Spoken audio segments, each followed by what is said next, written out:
अंतरिक्ष में गई सास बहू।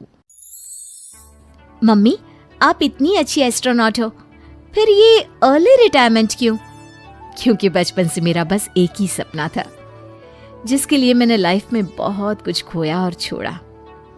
लेकिन अब इस अर्ली रिटायरमेंट के जरिए मैं बस तुम दोनों के साथ और पास रहकर बिना किसी हड़बड़ी की जिंदगी जीना चाहती हूँ। सास की बात सुनकर काजल मुस्कुराकर चली जाती है। उसी शाम ऑफिस से घर वापस आकर अजय अपनी मम्मी के पास बैठता है। मम्मी, क्या हमारी स्पेस ऑर्गेनाइजेशन कोई नया स्पेस मिशन प्लान कर रही है? क्या मिशन है, बताओ ना मम्मी। हे भगवान, शरीर इतना बड़ा हो गया लेकिन दिमाग आज भी बच्चों से गया गुजरा है। घर में आया नहीं कि सवाल शुरू। तो तुम जवाब दे दो ना। मैं क्या जवाब दूं? जैसे तुझे मेरे रिटायरमेंट के बारे में पता ही नहीं। इतने समय से तूने मुझे ऑफिस जाते हुए देखा क्या? फिर मुझे कैसे पता होगा? जा, तेरी पत्नी से पूछ, वो रोज ऑफिस जाती है। माँ की बात पर अजय आवाज लगाकर काजल को बुलाकर वही सवाल उससे भी पूछता है, पर काजल उसका कोई जवाब नहीं देती। और बोलो पत्नी से पूछने के लिए। मैडम जवाब ही नहीं दे रही। सवाल जायज हो तो जवाब मिलेगा ना। तुम्हें अच्छे से पता है, कॉन्फिडेंशियलिटी रूल्स के चलते हम किसी से भी ऑर्गेनाइजेशन और मिशन से रिलेटेड कोई बात नहीं कर सकते। वो तो पता है, लेकिन मुझसे भी छुपाने का मतलब समझ में नहीं आया। वो मम्मी, रिटायरमेंट एप्लीकेशन के बाद से आपने ऑफिस भी आना बंद कर दिया। सबको लगा कि अब आप इंटरेस्टेड नहीं होगी, इसलिए इन्फॉर्म नहीं किया। क्या तुम भी इस मिशन का हिस्सा हो? मैं ही इस मिशन की लीड साइंटिस्ट हूँ। ये हमारा अब तक का सबसे बड़ा और इम्पोर्टेंट मिशन है। अगर ये सक्सेसफुल हो गया तो दुनिया में हमारे नाम के साथ मेरा प्रमोशन भी पक्का है। काजल की बात सुनकर दोनों माँ बेटे हैरान रह जाते हैं, लेकिन फिर सब साथ मिलकर सेलिब्रेट करते हैं। अब दिन बीतने लगते हैं। काजल स्पेस मिशन के चलते पहले से ज्यादा बिजी हो जाती है और देर तक ऑफिस में समय बिताने लगती है। कुछ समय तक इसे चुपचाप देखने के बाद एक सुबह बहू को सामने देखकर आखिरकार सास उसे टोक ही देती है। आ रही हो या जा रही हो? भाई, हमें तो तुम्हारी शक्ल देखे लगता है सदियां बीत गई। मैडम कब आती है कब जाती है कुछ पता ही नहीं चलता। अरे ऐसा कौन सा मिशन है जिसने सुबह रात घर परिवार सब भुला दिया? मिशन तो मैंने भी बहुत देखे हैं और गई भी हूँ, पर ऐसा हाल कभी नहीं हुआ। मम्मी, मैं आपकी चिंता और गुस्सा समझ सकती हूँ, पर ये स्पेस मिशन आज तक के सभी मिशन से बहुत अलग है। अच्छा, जरा मैं भी तो सुनूं, ऐसा क्या है इसमें? आई एम सॉरी मम्मी, मैं नहीं बता सकती।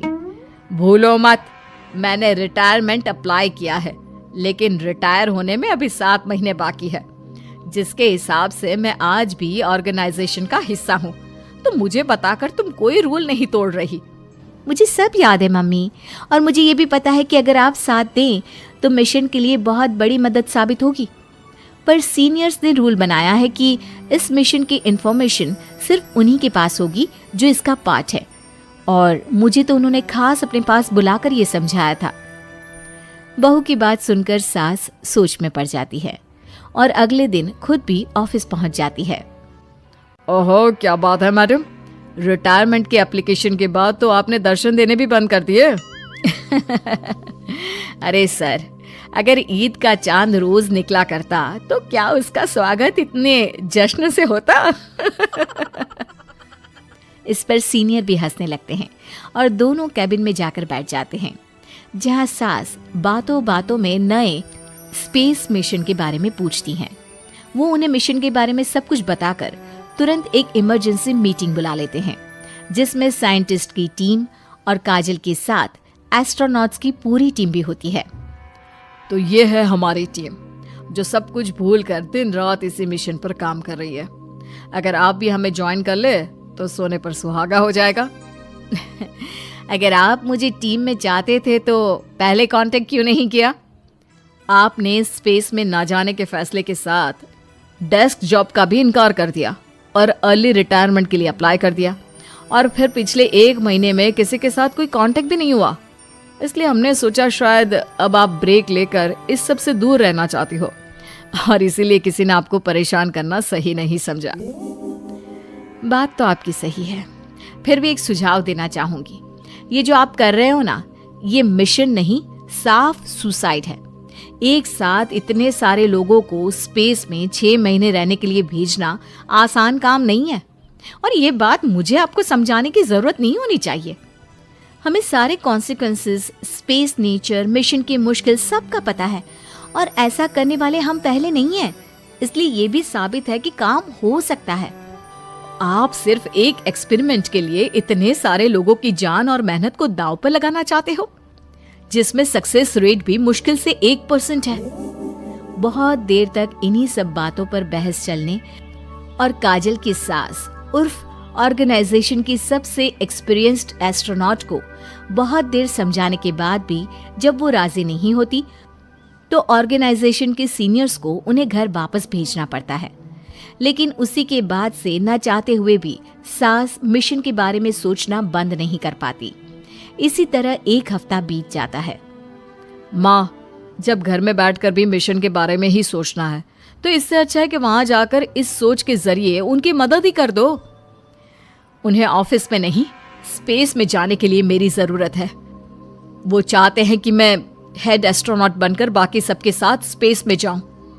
वाओ, रिटायरमेंट से पहले आखिरी असाइनमेंट की तरह इससे अच्छा और क्या हो सकता है। माँ, आपको हाँ बोल देना चाहिए।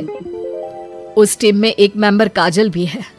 अगर हम दोनों ही चले जाएंगे तो तुम अकेले कैसे रहोगे? वहां से जिंदा वापस आने की कोई गारंटी नहीं बेटा। अब भी हमें भेजना चाहते हो क्या?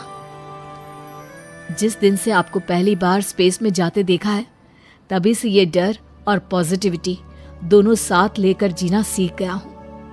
आप जाओ माँ, मुझे पूरा भरोसा है आप दोनों वापस भी आओगे और देश के साथ मेरा नाम भी रोशन करोगे। बेटी की बात सुनकर माँ के अंदर हिम्मत आती है और वो एक बार फिर स्पेस ऑर्गेनाइजेशन पहुंच जाती है, जहां उसके फैसले से सब बहुत खुश होते हैं और स्पेस मिशन की तैयारी पहले से ज्यादा जोश में शुरू हो जाती है। कुछ ही समय बाद दोनों सास बहू स्पेस में पहुंच जाती हैं। आखिरकार आज मेरी साइंटिस्ट बहू एस्ट्रोनॉट भी बन गई। सिर्फ स्पेस सूट पहन लेने से कोई एस्ट्रोनॉट नहीं बन जाता। मैं साइंटिस्ट हूँ और उसी में खुश हूँ। अगर मिशन की रिक्वायरमेंट नहीं होती तो शायद कभी यहाँ आती भी नहीं। इसी तरह दिन पर दिन स्पेस की अनेक